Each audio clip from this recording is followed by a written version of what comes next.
Yo creo que la gloria es como yo digo en mi cuento, una deidad muy huidiza, ¿no? Y si uno trabaja como escritor para la gloria o se mete en una empresa como la Revolución para la gloria, me parece que ya tiene anunciado su fracaso desde antes, ¿no?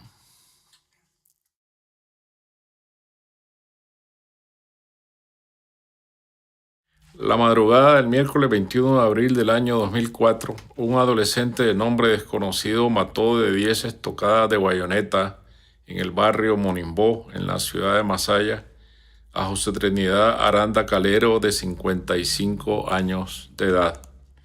Quedó demostrado en las pesquisas policiales que el arma era propiedad de la misma víctima. Según la vocera de la policía de Masaya, el occiso ingería licor en una cantina con otros 4 personas, amigos suyos, que se retiraron cerca de las 2 de la mañana y solamente quedó él y el adolescente cuya compañía buscó, invitándolo a su mesa. Se sentaron juntos, pero el dueño del lugar les dijo que tenía que cerrar sus puertas, y cuando ambos se vieron en la calle, José Trinidad le pidió al muchacho que fuera a comprar licor, dándole el dinero necesario. No era tarea fácil a esas horas, pero al cabo de 20 minutos el otro volvió con una botella de ron plata envuelta en una hoja de periódico. Sentados en la acera de la cantina, que ya había quedado a oscuras, bebían a pico de botella y en determinado momento comenzaron a discutir. Las voces subieron de tono, se quitaban la palabra a gritos, hubo empujones y José Trinidad terminó por sacar el arma amagando con agredir al adolescente, que tomó el partido de alejarse hacia el medio de la calle, donde el otro lo persiguió enardecido, bayoneta en mano. Ante el acoso, el adolescente empezó a defenderse a pedradas hasta que logró acertarle una de buen tamaño en el abdomen, con lo que logró doblegarlo de rodillas. Este fue el momento que aprovechó para despojarlo de la bayoneta y darle las 10 estocadas mortales, entre ellas 2 en el cuello, una en la tetilla izquierda, otra en el abdomen, otra en el brazo derecho, otra en el rostro a la altura de la barbilla. Según el médico forense, el fallecimiento se produjo por causa de un shock hipovolémico a consecuencia de la abundante hemorragia provocada por las heridas. La policía, a cargo de la instructiva preliminar, calificó el hecho como homicidio doloso, mientras tanto el reo alegó legítima defensa. El arma homicida y el pantalón ensangrentado del adolescente fueron enviados al laboratorio de criminalística en Managua para determinar si la sangre pertenecía a la víctima, lo que resultó confirmado. El expediente policial no revela la identidad del hechor porque el Código de la Niñez y la Adolescencia lo prohíbe cuando se trata de menores de 18 años, como se comprobó en este caso mediante el acta de nacimiento respectiva. Pero su nombre, de todas maneras, importaría poco. José Trinidad Aranda Calero, en cambio, era bien conocido en el barrio. Se había ganado el sobrenombre de El Panadero porque cada madrugada abordaba un bus con destino a Managua, cargando una canasta de pan que se dedicaba a vender de casa en casa por las calles de la colonia Centroamérica, haciendo él mismo el pregón a voz en cuello. Era su forma de ganarse la vida desde muchos años atrás. María Antonieta Pavón, su viuda, para ayudarse a pasar, vende bebidas gaseosas, meneitos y otras golosinas en una mesa que saca cada mañana a la puerta de la casa. Antes, ella y su marido manejaban un molino de maíz, pero el motor se dañó y nunca tuvieron recursos para repararlo. Dice que José Trinidad era una persona querida en Monimbó, no tenía rencillas con sus vecinos y su única desgracia era la afición al trago. La madrugada de su muerte, siendo un día de semana, debió haber estado ya de pie en su casa, listo para salir a recoger el canasto de pan en la panadería donde se lo entregaban al fiado, dada la confianza en su honradez, pues pagaba cumplidamente al regresar de Managua cada atardecer. Pero más bien se había quedado bebiendo en la cantina y ya solo, sin sus amigos, fue a buscar la compañía de un desconocido con el que inició la fatal discusión que lo llevó a la muerte. La vocera policial explicó la causa de la discusión. Discutieron con empecinamiento de borrachos acerca de quién de los dos era más hombre, pero seguramente por no poner semejante expresión en su propia boca, la vocera no dijo que las palabras usadas en la disputa fueron en realidad quién tenía más huevos, como consta en la declaración del adolescente inserta en el expediente. Hasta aquí podríamos titular esta historia no por común menos trágica como la muerte del repartidor de pan y ponerle punto final, no sin antes dar algunos datos acerca de la filiación de José Trinidad. Era de mediana estatura, un tanto requeneto, el rostro lampiño, los pómulos anchos y los ojos rasgados. Gustaba vestir camisetas sin manga y por causa de las púas de su cabello rebelde al peine, también lo apodaban el Chirizo. Pero en el camino nos surge otro dato que debemos tomar en cuenta y que el lector no despreciará. También lo llamaban el comandante. 3 apodos para una sola persona pueden parecer excesivos. El panadero, el Chirizo, el comandante. Y es este tercero, que tiene que ver con el pasado de José Trinidad, el que nos obliga a seguir adelante. Todo el mundo tiene una biografía, por muy insignificante que al principio nos parezca, y será aún más fuerte la impresión de significancia si alguien comienza a contar esa biografía a partir de una crónica policial relativa a la muerte violenta del personaje, por razones aparentemente banales, es decir, si se comienza por el final, que no contiene, claro está, todo el pasado. Y no hay biografía sin pasado, sobra decirlo. Mientras tanto estaríamos frente a un cuaderno de hojas en blanco donde solo hay una abundante mancha de sangre en la última de esas hojas. He guardado por años las notas del suceso publicadas en los 2 periódicos de Managua, La Prensa y El Nuevo Diario, bastante similares porque están basadas sobre todo en las declaraciones de la vocera policial. Para aquel tiempo llamé a la autora de la nota del Nuevo Diario, mi amiga Carla Castillo, porque quería saber si el arma homicida propiedad de la víctima y usada por el adolescente para darle cuchilladas hasta desangrarlo era verdaderamente una bayoneta, la hoja de acero que se cala junto a la boca del cañón del fusil, tal como la usan los soldados de infantería, o si se trataba nada más de una daga a la que la vocera había dado ese nombre por afinidad al lenguaje militar. Carla no lo sabía porque no había estado presente en la comparecencia y solo había recogido por teléfono las anotaciones del corresponsal del periódico en Masaya. Es apenas un dato, pero a veces un dato agilado puede llegar a cobrar relevancia decisiva. A José Trinidad lo llamaban el comandante porque en su juventud había sido guerrillero. Y si se trataba de una bayoneta de fusil verdadera, sobre la que habremos de volver luego, es que la conservaba como trofeo y salía con ella al cinto cuando visitaba las cantinas, escondida debajo de la camisa, bajo ese reflejo propio de quien alguna vez se jugó la vida y no desdeña la compañía de las armas. Una blanca, en este caso, a falta de un arma de fuego. En la declaración del adolescente no consta que José Trinidad haya invocado las hazañas de su pasado guerrillero para fundamentar su bravata la noche de su asesinato, ni siquiera la más famosa de ellas, de la que ya hablaremos. Del historial del adolescente no conocemos nada, gracias a su anonimato legal, y de todos modos, a su edad, no es probable que tuviera mucho de qué alardear. Cada uno de ellos era más hombre, tenía más huevos, eso era todo, una disputa perdida en la neblina del licor, sin apelación a ningún hecho determinado. La víctima, ya sea porque consideraba de tanto peso su historia como para rebajarse a explicarla a un desconocido, o porque pensaba que el desconocido estaba obligado a saberla, o simplemente porque se hallaba demasiado embriagado para entrar en recuerdos o razonamientos, se quedó en los gritos y en las bravuconadas y en el gesto que el adolescente cita en su declaración de haberse agarrado los testículos con energía en repetidas ocasiones antes del momento fatal en que procedió a sacar la bayoneta. Dejemos establecido que el adolescente ignoraba quién era José Trinidad y qué había hecho en su vida.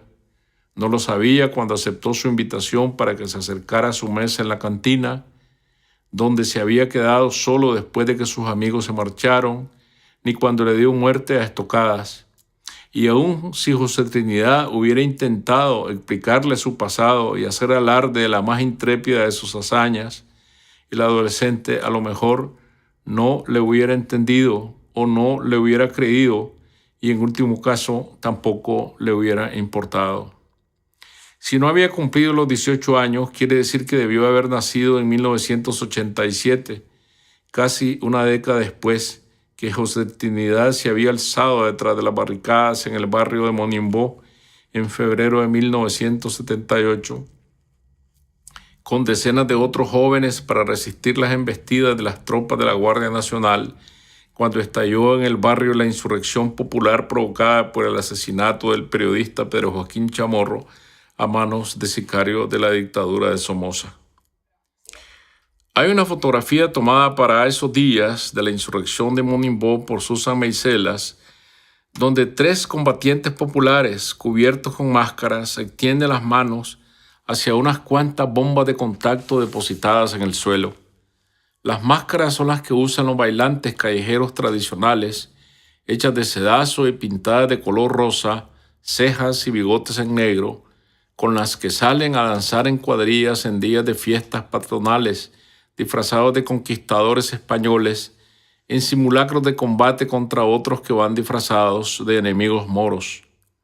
Las bombas de contacto fueron una invención de los artesanos pirotécnicos de Monimbó, fabricadas con clorato de potasio y charneles y envueltas apretadamente con masking tape para ser lanzadas a manera de piedras explosivas contra el enemigo. Uno de los 3 enmascarados de la foto es José Trinidad. Como había nacido en 1952, tenía para entonces 26 años. Nada de esto sabía el adolescente cuando cometió el crimen. Mediaba la diferencia de edades y todo lo que semejante diferencia trae consigo, volviendo a ambos habitantes de 2 planetas distantes en el tiempo. Además, la revolución en la que José Trinidad había participado era un hecho demasiado lejano, una nebulosa en la que se borraban ya batallas decisivas, alzamientos callejeros, barricadas de adoquines, rostros y nombres de héroes populares caídos en combate, y los nombres y los rostros de los sobrevivientes de aquella gesta iban envejeciendo sin remedio. Susan Meiselas ensayó un experimento 30 años después. De las fotos que tomó en los meses cruciales de la lucha contra Somoza, hizo ampliaciones gigantes que exhibió en los mismos lugares donde se habían dado los sucesos, una de ellas, la de los 3 enmascarados, extendiendo las manos hacia las bombas de contacto colocada en la plaza del barrio Monimbó, que ahora lleva el nombre de Pedro Joaquín Chamorro, el corazón mismo de la insurrección. Quería medir la reacción de la gente. Algunos, los más viejos, los de aquella generación que había hecho la guerra y que había puesto los muertos, se detenían curiosos, como quien se asoma a su pasado por una ventana que creía cerrada. La mayoría, y entre ellos los de la edad del adolescente homicida, pasaban sin detenerse. De todas maneras, José Trinidad nunca fue comandante en aquella lucha revolucionaria. Lo llamaban así por cariño, igual que por cariño lo llamaban el panadero o el chirizo. Fue un combatiente anónimo, de los que hubo cientos en Monimbó, de los que nunca escalaron posiciones de poder y se quedaron tan pobres y desconocidos como antes, cargando en la cabeza un canasto de pan para venderlo de puerta en puerta, por ejemplo. Algunos fieles a la vieja idea de la revolución y a sus líderes, otros indiferentes, dedicados a sobrevivir, y otros llenos de amargura o de frustración con el sentimiento de haber sido olvidados y postergados. Pero en el caso de este guerrillero anónimo asesinado a cuchilladas una madrugada, si nunca llegó a alcanzar el grado de comandante, cabe decir que fue tocado por las alas de la gloria, si es que imaginamos a la gloria en la figura de una deidad alada, que es como generalmente se la representa, una especie de ángel evasivo que bien puede ser primo hermano del destino, otra deidad igualmente inconstante. Un leve roce de alas quizás, para hundirse de nuevo en el abismo del olvido. Es a lo que nos referimos cuando hablábamos de la famosa y de la más intrépida de sus hazañas, y es lo que conviene explicar a continuación. El martes 22 de agosto de 1978, el comando Rigoberto López Pérez del Frente Sandinista de Liberación Nacional, formado por 25 combatientes, tomó por asalto el Palacio Nacional, una acción que asombró al mundo y golpeó de tal manera a la dictadura de Somoza que se desmoronaría menos de un año después. Divididos en 6 escuadrones, los guerrilleros iban disfrazados de soldados de la Escuela de Entrenamiento Básico de Infantería EEBI, una fuerza de élite feroz que comandaba el propio hijo de Somoza, apodado el Chihuín, término popular heredado del náhuatl y del pipil, que significa niño, el niño de Somoza, el Chihuín de Somoza. A las 2:30 de la mañana, mientras el sol ardía a plomo sobre Managua, los combatientes bajaron frente a los portones laterales del palacio de los 2 vehículos pintados de verde en que fueron transportados desde sus escondites, sorprendieron y desarmaron a los vigilantes de turno, dejaron resguardos alertas en la primera planta, subieron a la carrera las escaleras que llevaban al salón de sesiones del Congreso Nacional y entre una tronazón de disparos al aire tomaron como rehenes a los diputados que sesionaban a esa hora, cuyo presidente era nada menos que un primo hermano de Somoza. Tras algunos tiroteos con centinelas que habían vuelto de la sorpresa y que fueron puestos en fuga o abatidos, todas las puertas de acceso al palacio se cerraron y aseguraron por dentro con cadenas, quedando en el interior más de 2.000 personas entre empleados públicos y solicitantes que hacían gestiones a esa hora, porque también funcionaban allí el Ministerio de Gobernación y el Ministerio de Hacienda, donde se tramitaba el pago de los impuestos. El comando liberó primero a las mujeres y a los niños y luego a todos los civiles y dejó como rehenes a los diputados y a un grupo selecto de funcionarios del gobierno. Tras varios intentos de un contraataque militar al palacio y 2 días de negociaciones, Somoza terminó por acceder a la demanda del comando que incluían la liberación de los presos políticos, muchos de ellos guerrilleros. Cuando todo concluyó, prisioneros y combatientes pudieron por fin partir hacia Panamá en un avión Electra de la compañía Copa, fletado por el gobierno del general Omar Torrijos, simpatizante de los sandinistas. Los combatientes habían sido seleccionados días atrás en los distintos frentes guerrilleros del país en base a su destreza en el combate y su valentía y arrojo personal, y varios de ellos salieron de Monimbó, probados en las barricadas y en la lucha clandestina. A José Trinidad le propusieron ser parte de una operación de alto riesgo sin más detalles y aceptó sin hacer una sola pregunta. Como no tenía una camisa decente para hacer el viaje en bus a Managua, le regalaron una de nylon de color gris de mangas largas que se pegaba como un ollejo a su cuerpo embebido de sudor. Fueron transportados a una casa de seguridad en el reparto Serranía de la carretera sur y solo pocas horas antes se les reveló la naturaleza del operativo. Cada uno recibió un número por identificación comenzando desde el 0. 0 era el jefe del comando, Edén Pastora. José Trinidad fue designado el 23. Años después, para el tiempo en que en Monimbó lo apodaban indistintamente el panadero, el chirizo y el comandante, nadie recordaba ya aquel número. Nadie lo apodaba el 23.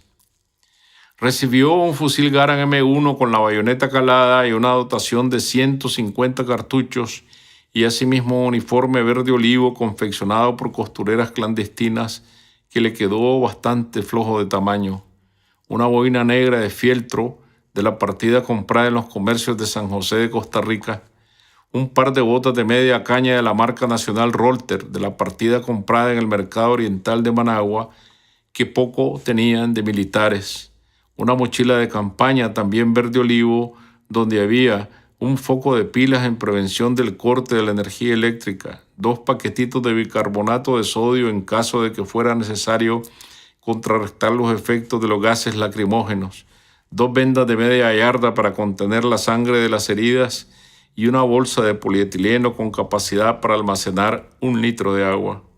a fin de que pareciera un verdadero soldado de la EBI, fue rasurado al rape con una maquinilla de barbería. Los preparativos no resultaron perfectos, no podían serlo. Los dos vehículos en los que los miembros del comando fueron transportados hasta las puertas del palacio, sentados en bancas laterales, eran camionetas de acarreo cubiertas con toldas de lona pintadas de un verde demasiado brillante y sin los emblemas de la EBI en las puertas de la cabina. Los uniformes tampoco llevaban las escarapelas y demás distintivos que identificaban al cuerpo de élite, y ya se dijo que las botas no eran del tipo militar. El armamento también dejaba que desear.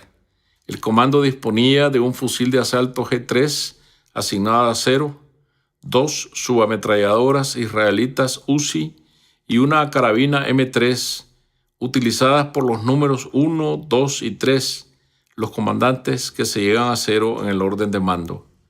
Las armas de la tropa eran rifles Garand M1 de la época de la Segunda Guerra Mundial, como el que recibió José Trinidad, que se cargan con un clip de 8 cartuchos 30-06 de uso reglamentario para los soldados rasos de la Guardia Nacional, pero lejanos a los fusiles automáticos Galil de última generación proveídos por el gobierno de Israel a la EBI.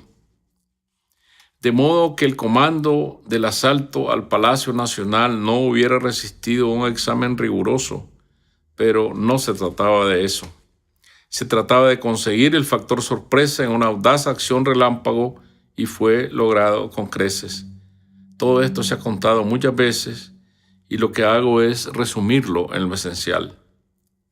José Trinidad formó parte de uno de los 3 escuadrones que penetraron por el portón oeste del Palacio Nacional del lado de la avenida Roosevelt, otrora la más importante y bulliciosa de la capital, y en la que ahora lo que había eran baldíos, cimientos de casas entre la hierba y esqueletos de edificios, evidencias del terremoto que había destruido la ciudad menos de 6 años atrás, el 22 de diciembre de 1972. El palacio, de estilo neoclásico, de una manzana entera, situado frente a la Plaza de la República, muy cerca del lago de Managua, resistió el terremoto, no así la Catedral Metropolitana, a un costado de la plaza, aún en pie, pero dañada por fracturas que la habían vuelto inservible. Los combatientes y los prisioneros liberados, tras aterrizar en el aeropuerto de Tocumen, fueron alojados en el cuartel de Tinajitas. Unos permanecieron en Panamá, desde donde luego ingresaron a Costa Rica para integrarse a las fuerzas del Frente Sur, y otros viajaron a Cuba, sobre todo los prisioneros que pertenecían a la tendencia de la Guerra Popular Prolongada GPP. El Frente Sandinista se hallaba dividido para entonces en 3 tendencias, y el golpe había sido organizado por la tendencia insurreccional, comúnmente llamada tercerista. La otra era la tendencia proletaria. Pero no se trata de volver sobre los complejos problemas intestinos del sandinismo. Solo quiero indicar que José Trinidad, igual que los demás integrantes del comando, viajó de manera clandestina a San José de Costa Rica, desde donde fue llevado a la provincia fronteriza de Guanacaste y pronto entró a formar parte de una de las columnas del Frente Sur bajo el mando del padre Gaspar García Laviana, un sacerdote asturiano de la Orden del Sagrado Corazón convertido en jefe guerrillero. El padre Gaspar cayó en combate en diciembre de 1978, pero José Trinidad entró en triunfo a Managua con las fuerzas del Frente Sur el 19 de julio de 1979. A partir de allí se pierde su rastro. Se habrá quedado algún tiempo en el naciente ejército que sustituyó a la derrotada Guardia Nacional de Somoza. Por alguna razón habrá solicitado su baja y en algún momento volvió al barrio de Monimbó en Masaya y empezó a ganarse la vida en diversos oficios, hasta el último que conocemos, el de vendedor ambulante de pan. Es cuando se convierte en el panadero, sin haber dejado nunca de ser el chirizo ni tampoco el comandante. Lo de los apodos, si era llamado de un modo o de otro, viene a ser un asunto de intermitencias, de circunstancias, de momentos cambiantes, hasta el último, cuando fue asesinado. A lo mejor uno de esos momentos en que volvía a ser el comandante para él mismo y para sus amigos era alrededor de una mesa de cantina, sobre todo si quienes lo acompañaban habían sido también miembros del otrora famoso comando de la toma del Palacio Nacional, y si, como es probable, José Trinidad conservaba la bayoneta de su fusil Garand M1, los demás buscarían agarrarse a otros recuerdos de la lejana hazaña, las boinas de fieltro utilizadas en la operación, por ejemplo, que aún hoy algunos de ellos usan para salir a la calle, por deterioradas que estén, adornadas con insignias diversas. Digo lejana hazaña porque entre la toma del Palacio Nacional, cuando fueron rozados por las alas de la gloria, aunque se tratara apenas de un leve toque, y el asesinato de José Trinidad, habían transcurrido ya 26 largos años de memoria y de olvido. Hoy, cuando escribo esta historia en agosto de 2010, esa distancia ha crecido a 32 años. Cuando el lector la tenga en sus manos, serán aún más. Un mar de tiempo, de tonalidades cambiantes, pero siempre insondable. Pero sigamos adelante. De los miembros del comando sobreviven 10 que trabajan como celadores nocturnos, choferes de autobuses, obreros municipales, vendedores ambulantes, y otros simplemente están desempleados. Al menos uno emigró un día como espalda mojada a California para trabajar de bracero en una plantación de frambuesas, y como fue el caso de José Trinidad, además de víctimas de la pobreza, lo son también del alcoholismo. Algunos de ellos en estado de embriaguez han tenido problemas con la policía, presos por alguna causa menor, riñas sin consecuencias, desacato a la autoridad o escándalo en la vía pública. Sus apodos son todos apodos de juventud, de cuando fueron combatientes o seudónimos que usaban por razones de seguridad en la guerrilla: el reverendo, la conga, Gabriel Peligro, el pendejo, Chacalote, Segatuno. En cada aniversario de la hazaña en que participaron se les vuelve a entrevistar, se les convoca a actos oficiales y ellos agregan una insignia más a sus boinas. Luego pasan de nuevo al olvido. De los que ya están muertos, varios perecieron en combate después del asalto al palacio. Tal es el caso de Aldo, caído en la toma de Peñablanca, frontera con Costa Rica, el 18 de septiembre de 1978. David, caído en la comarca de San Benito, departamento de Chinandega, el 1 de noviembre de 1978. Porfirio, caído en Nueva Guinea en mayo de 1979. Cuando fue diezmada la columna guerrillera Jacinto Hernández. El Pelón, caído junto con el padre Gaspar García Laviara el 11 de diciembre de 1978 en Punta Orosí, departamento de Rivas. Pepe Gallinazo, muerto en el curso de una emboscada a la Guardia Nacional en El Polvón, comarca del departamento de León, en enero de 1979. De los otros, Malicia se mató de un balazo jugando a la ruleta rusa. El Chambón murió en Granada, según el relato de sus compañeros, en la más perra miseria. Y el panadero o el chirizo o el comandante, de quien venimos hablando, asesinado con su propia bayoneta por un adolescente. Si de acuerdo al informe policial el arma con la que se cometió el crimen es en verdad una bayoneta, y si es la misma que José Trinidad recibió junto con el Garand M1 cuando el asalto al Palacio Nacional, entonces se trata de una bayoneta M5 con lámina de 17 centímetros, equivalente a 6.75 pulgadas, que es la que corresponde a ese tipo de fusil de infantería. Supongo entonces que cuando José Trinidad abandonó con sus demás compañeros el cuartel de Tinajitas rumbo a Costa Rica, conservó su fusil. Ninguno de los otros fusiles Garand M1 repartidos a los miembros del comando antes del asalto al Palacio Nacional llevaba bayoneta calada, más que el que le tocó a él por obra del destino. Semejante situación en lo que hace a la disparidad de los equipos militares no era extraña.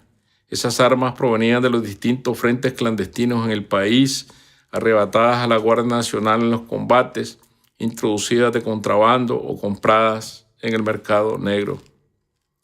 No sabemos si al incorporarse al Frente Sur le dieron un arma más moderna, ahora que se contaba con el suministro de fusiles automáticos Kalashnikov AK-47.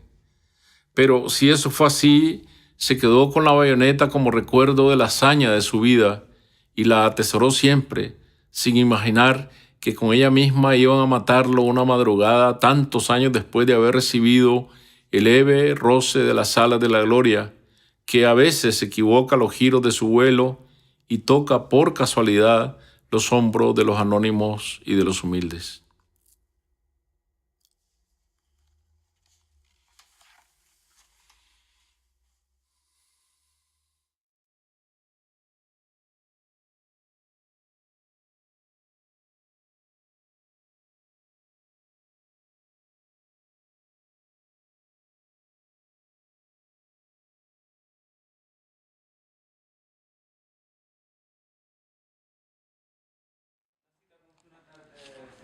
Sí, cuando venga, yo voy mañana para San Salvador. Sí. Regreso el viernes. Y el lunes llamen y me ponen un mail o un recuerdo. Ajá, sería. Y vamos a platicar así. Sí, en la tarde llegan acá, pues vamos a un café. Ajá, papá. Bárbara.